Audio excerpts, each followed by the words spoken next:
Welcome back to the deep dive. I want to start today by asking you to visualize a specific image.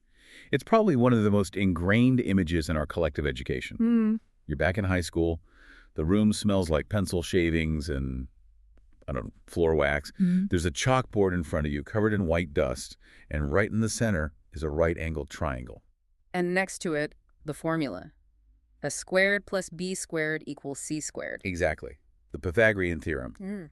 And the man behind it, Pythagoras, is etched in our minds as the ultimate logo of logic. Yeah, he's the guy. The grandfather of geometry. He's the grandfather of geometry, the man of cold, hard, rational facts. If you were casting a movie about the history of science, he's the serious, beard-stroking academic in the first scene. Which is why the reality of the historical figure is so incredibly jarring to people, because that image, it is barely scratching the surface. In fact, it might be actively misleading. That is the tension we are going to explore today.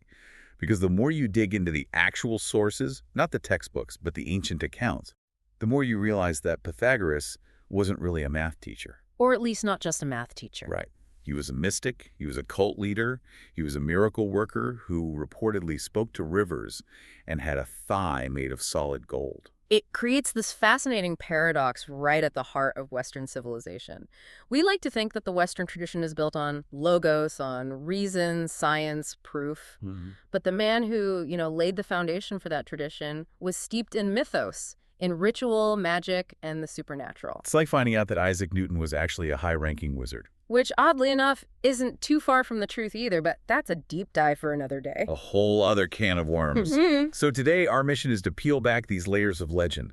We want to find the human being underneath the golden thigh. To find the historical figure. The man who influenced Plato, Copernicus, and basically everyone who has ever thought about the structure of the universe. And to do that, we have to navigate a labyrinth of sources. And this is really the first hurdle we have to clear. If you want to study Caesar, you read Caesar. If you want to study Marcus Aurelius, you read his Meditations. Right, you go to the primary source. But if you want to read Pythagoras, you can't. Because he never wrote anything down, is that it? Or if he did, not a single scrap of it survived. We have 0 primary texts, nothing written by his own hand. That is wild to consider, the most famous name in mathematics, and he's a ghost. So everything we know is hearsay. Essentially, yes. We are relying on secondary and tertiary sources, and we have to categorize them very carefully to understand what we're looking at. Yeah. Imagine trying to write a biography of a celebrity today, but your only sources are a few tweets from their enemies and a fan fiction novel written 800 years from now. That is a rough mix. Yeah. So who are the tweets from enemies in this scenario? Those would be his contemporaries, or near contemporaries, writing in the 6th and 5th centuries BC. People like Heraclitus or Xenophanes. And reviews is a polite way to put it. They weren't fans. They were often satirical. Heraclitus, who is known as the weeping philosopher because he was so pessimistic, famously called Pythagoras the Prince of Impostors. Ouch. Prince of Impostors. That's harsh. It is. He accused him of polymathy, which today sounds like a compliment, someone who knows a lot. Right, a Renaissance man. But Heraclitus meant it as an insult. He meant Pythagoras collected facts, but lacked understanding. He was basically saying, sure, this guy knows a lot of trivia, but he doesn't have wisdom. So the early buzz was pretty negative. Yeah. What about the fan fiction you mentioned, the stuff written centuries later? These are the biographies from late antiquity writers like Diogenes Laertius, Porphyry, and Iamblichus. They were writing around the 3rd century AD. So there's an 800-year gap. An enormous gap. That is like me writing a biography of Genghis Khan today, relying mostly on oral legends and magic stories. These authors weren't trying to be historical in the modern sense. They were writing hagiography. Hagiography. So the lives of saints. They wanted to portray him as a divine figure. Exactly. A sage, a saint, someone touched by the gods. So we have to sift through the insults of his rivals and the hero worship of his fans to find the real guy. Yeah. That is where modern scholarship comes in, right? Right. Scholars like Walter Burkert have done incredible work trying to separate the man from the school. They tried to distinguish what Pythagoras, the person, actually said versus what his followers, the Pythagoreans, attributed to him over the centuries. And as we're about to see, that line is very, very blurry. But let's tease some of the wildest details we're going to get into. We already mentioned the golden thigh. Oh, yeah. And the talking A river. river that literally greeted him by name. There's also a deadly field of fava beans and a bear that he convinced to swear an oath of nonviolence. I can't wait to get to the bear. But let's start at the beginning. Let's drop into the world of what, around 570 BC? We are in the eastern Aegean Sea on the island of Samos. It's a lush, wealthy island right off the coast of modern-day Turkey. And this wasn't some sleepy backwater. Samos was a hub.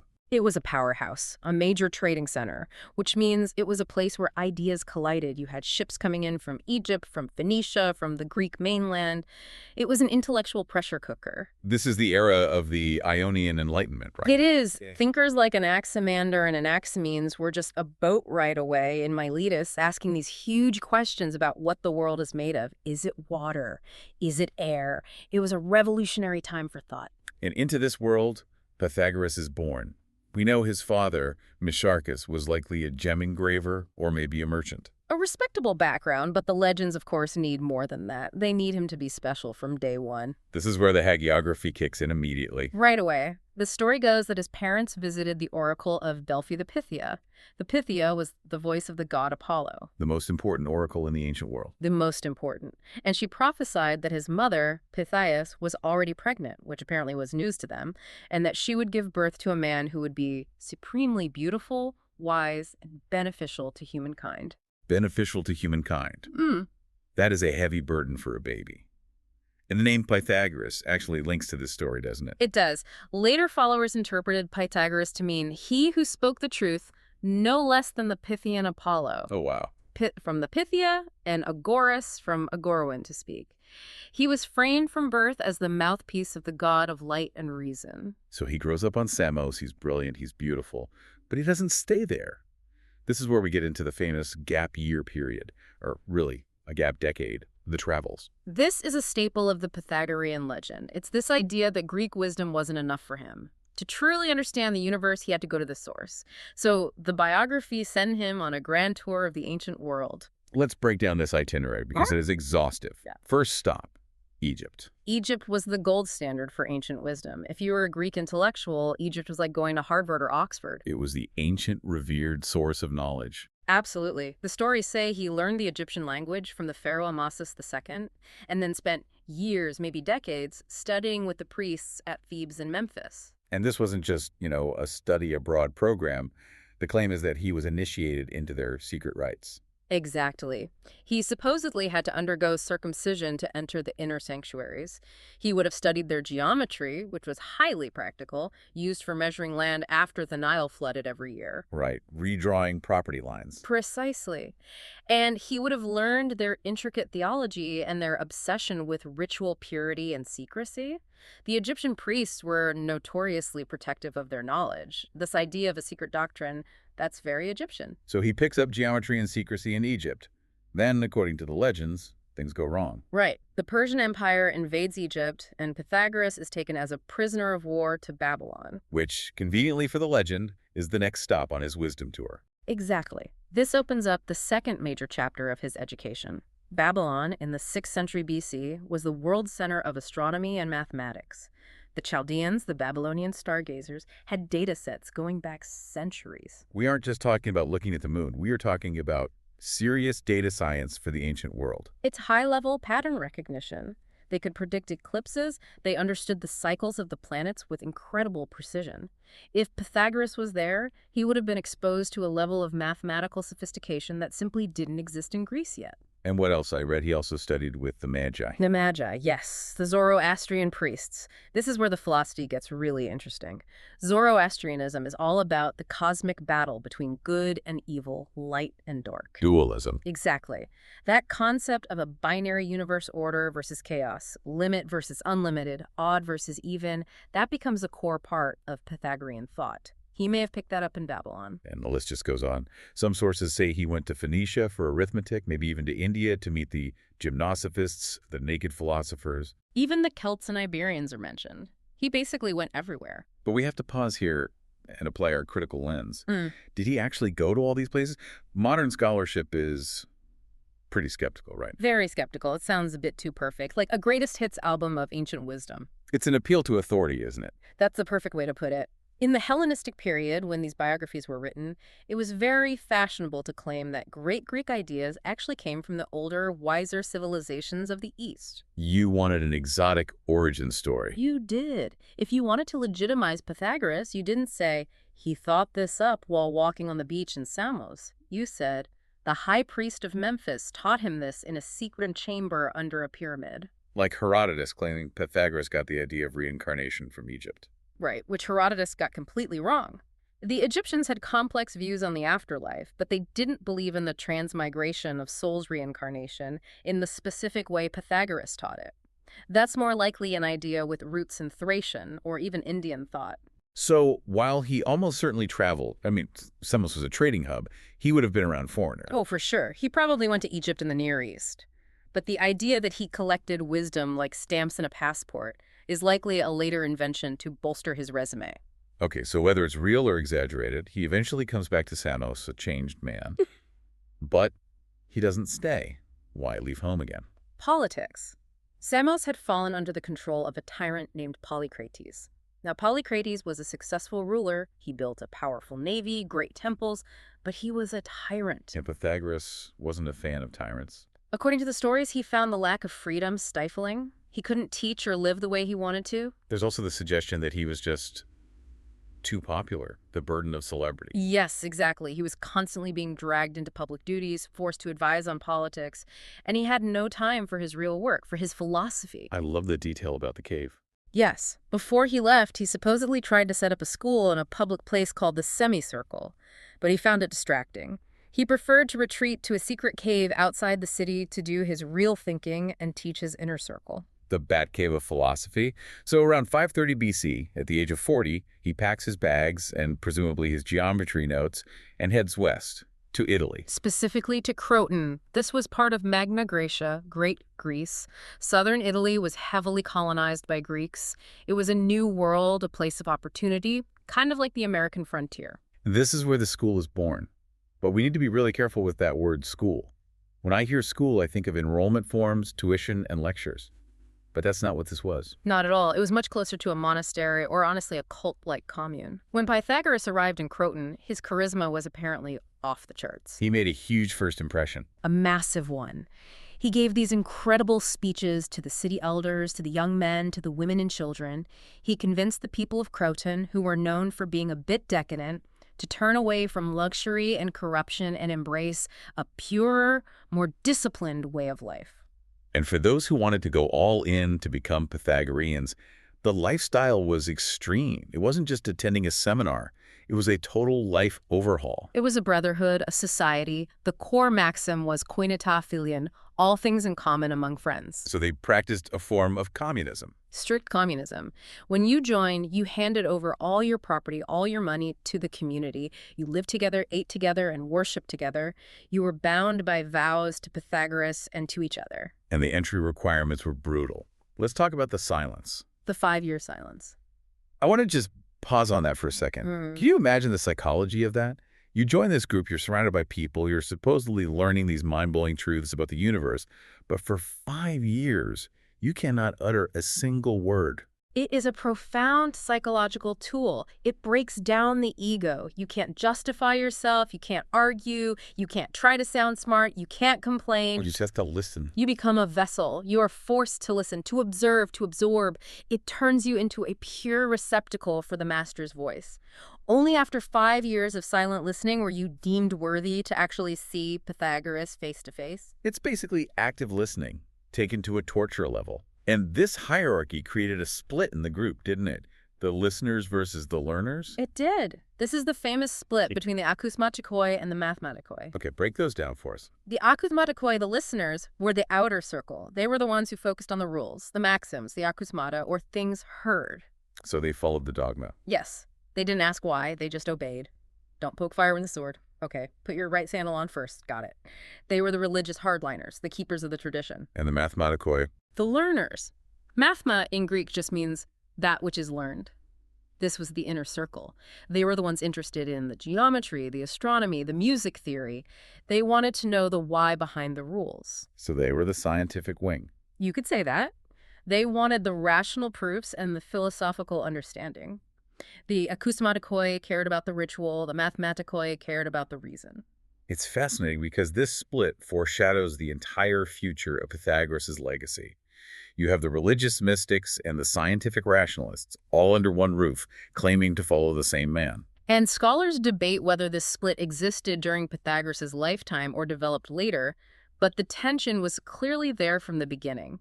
Eventually, the two factions would turn on each other, each claiming to be the true heirs. But in the beginning, it was a unified community. And we have to mention one other really radical aspect of this community, the women. Yes, this is one of the most surprising and, frankly, progressive things about the school for its time period.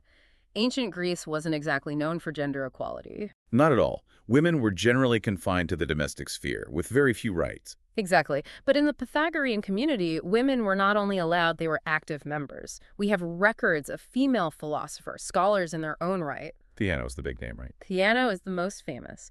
Depending on the source you read, she was either Pythagoras' wife or his most gifted student, or both. She was a respected mathematician and philosopher, but she wasn't the only one. I read that Iamblichus, one of the biographers, lists 17 famous female Pythagoreans by name. He does. Names like Maia and Erignote. They wrote books, they taught, they were intellectuals. It seems Pythagoras believed that since the soul was the only thing that mattered, and the soul was genderless, women were just as capable of achieving wisdom as men. It was a radical idea.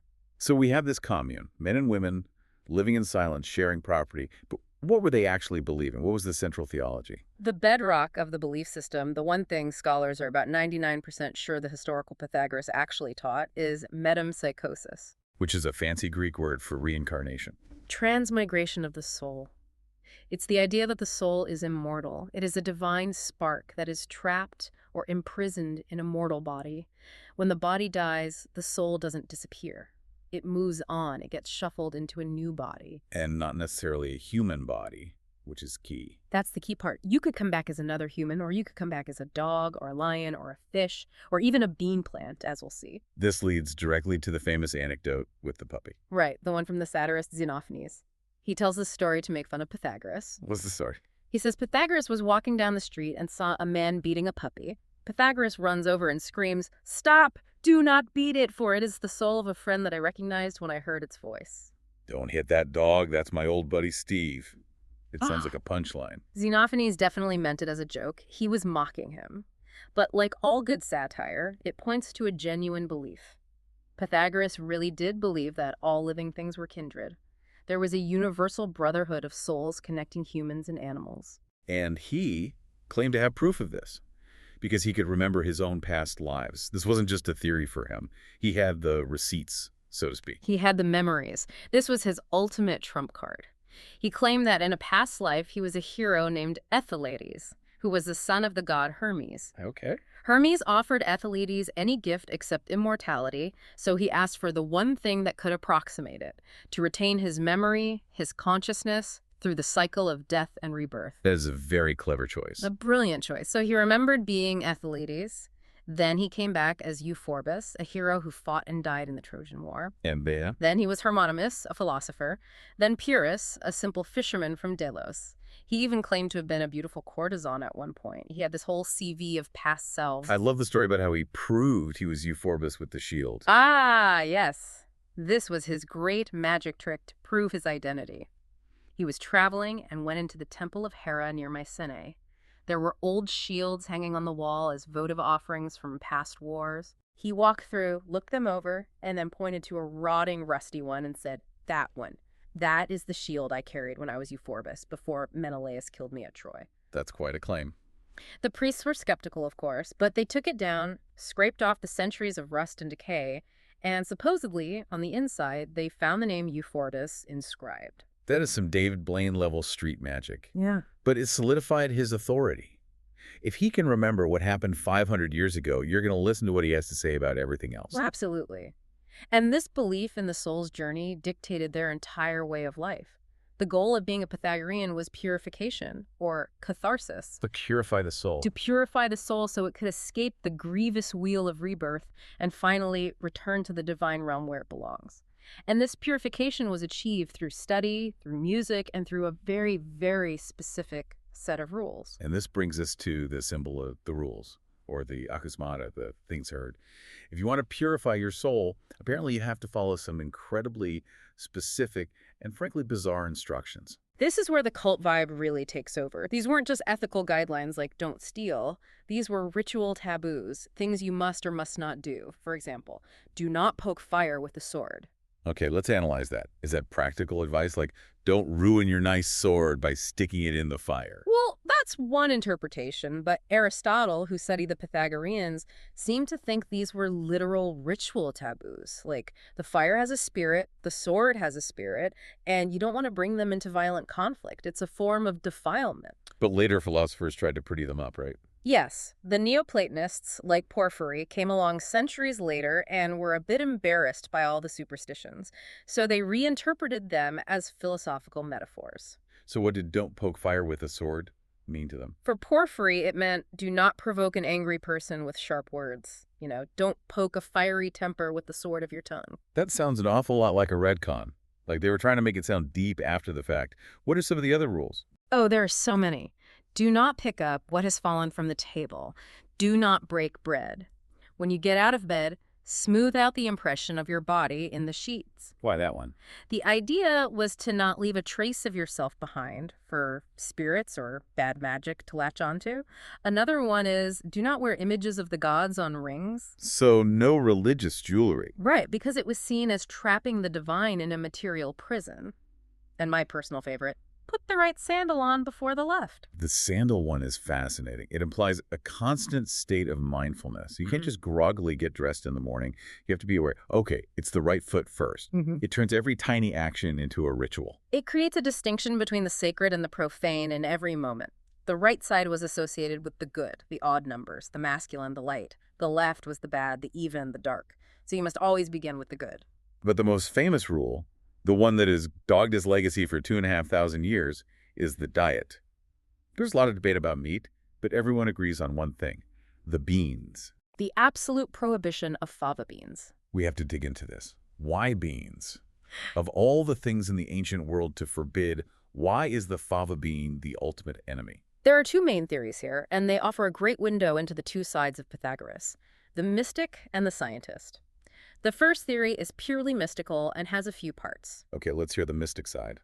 One idea was that fava beans look like human genitalia, so they were connected to sex and generation, which were things the soul needed to transcend.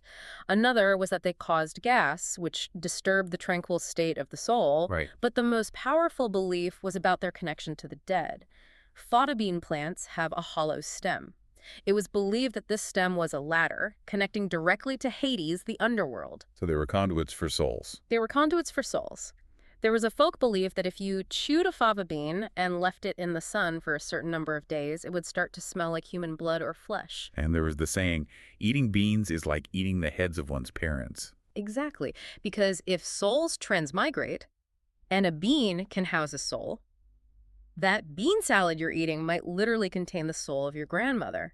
So to eat a bean is a form of cannibalism. That is the mythos explanation. It's wild. But I was reading about the medical theory, and this actually blew my mind. It connects to a condition called favism. Yes. This is the scientific or proto-scientific explanation, and it's very compelling. Favism is a genetic condition, specifically a G6PD enzyme deficiency. And it's common in the Mediterranean. Very common, especially in areas where malaria was once endemic, because the gene seems to offer some protection against malaria. Okay, so if you have this genetic deficiency and you eat fava beans or even just inhale the pollen from the flowers, what happens? It triggers a severe reaction. Your red blood cells rupture. It's called acute hemolytic anemia. It can cause severe jaundice, kidney failure, and especially in children, it can be fatal. So if Pythagoras is running a commune in southern Italy, and he just flat out bans fava beans, he is effectively stopping a percentage of his followers from triggering a deadly genetic reaction. Precisely. It looks like a bizarre superstition. The beans are ghosts. But it functions like a very effective public health directive. It's possible he observed the correlation. He saw people eating beans and getting sick or dying, and not knowing about genetics, he created a powerful religious taboo to protect them. It's a survival mechanism wrapped in dogma. It's a fascinating possibility. There is a story about him talking to a bull about beans, right? Yes, another one of his animal encounters. He saw an ox grazing in a field that contained fava beans. He supposedly went up to the bull and whispered in its ear for a long time, persuading it to abstain. And did it work? The story goes the bull never touched a bean again and lived to a ripe old age as a sacred animal at the temple of Hera. The Dr. Dolittle of antiquity.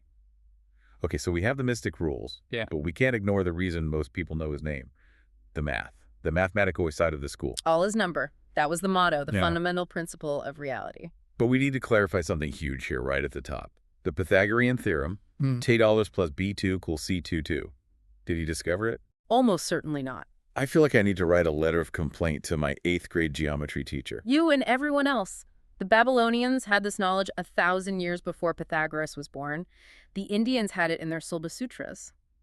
We have Babylonian clay tablets that list Pythagorean triple sets of numbers that fit the equation, like 3, 4, 5, with perfect accuracy. So if he didn't discover it, why on earth is his name on it? That is the million-dollar question. The best guess is about the difference in approach. The Babylonians were practical. They wanted the answer so they could build a wall or measure a field. They were engineers. They didn't care why it worked, just that it did. But the Greeks were different. The Greeks, and specifically the Pythagoreans, were obsessed with the proof. They wanted the abstract, logical demonstration that it must be true in all cases, for all right-angled triangles, everywhere in the universe, forever. They took it from a tool to a universal philosophy. Exactly, and Pythagoras was the figurehead of the school that championed this new way of thinking. In his brotherhood, all discoveries were attributed to the master. Ipse dixit, he himself said it. So even if a student 50 years later worked out the formal proof, it was credited back to Pythagoras. That's the theory. He gets the brand name because he inspired the movement.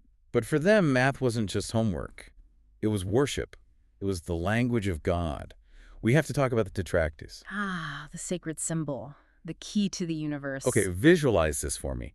You said it's a triangle of dots, but why is a little triangle of 10 dots so important? Because it's not just a shape, it's a process. It's a map of creation.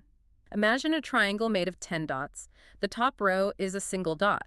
That's the monad, unity, the origin of everything. Right, a single point. It has no dimension.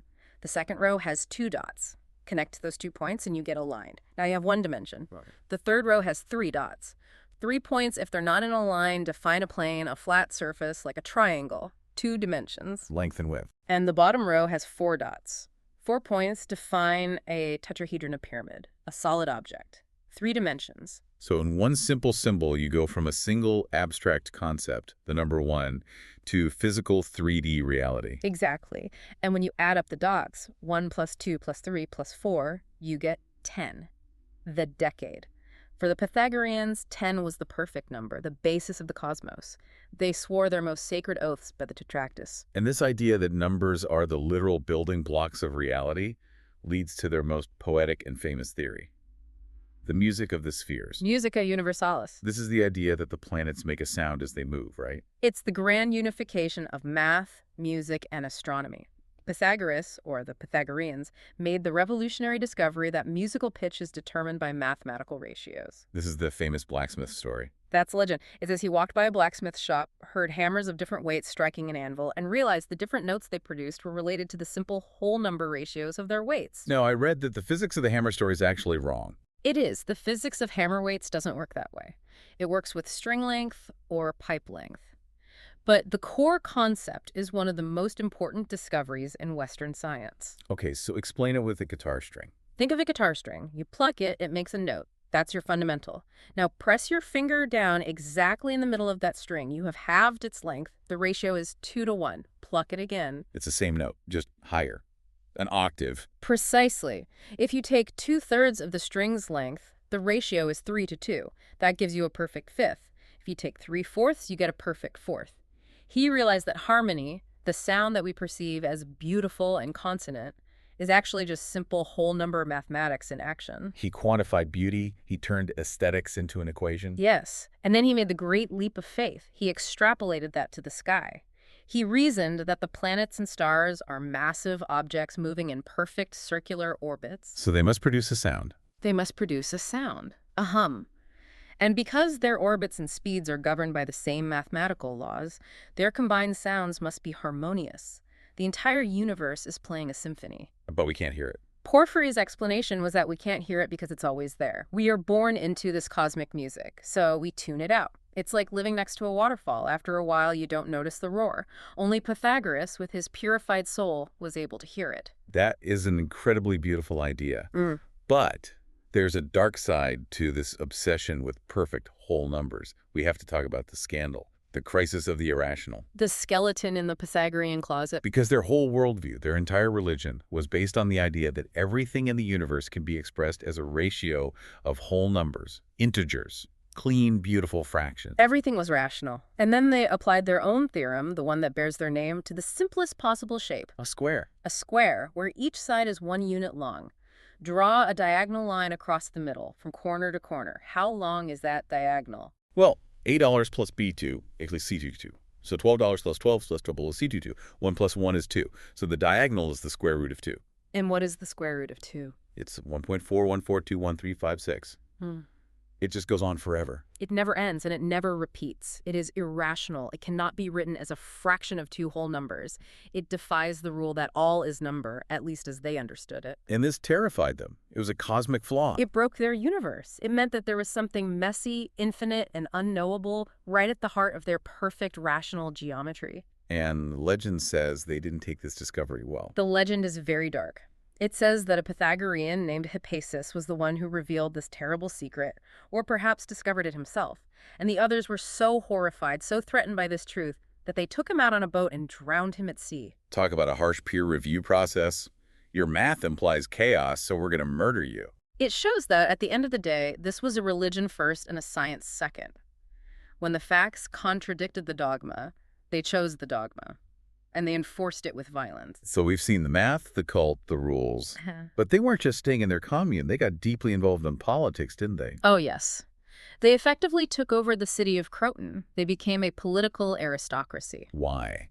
What was their political philosophy? They believed that just as the universe is a cosmos and ordered hierarchical system, so society should be. The best should rule.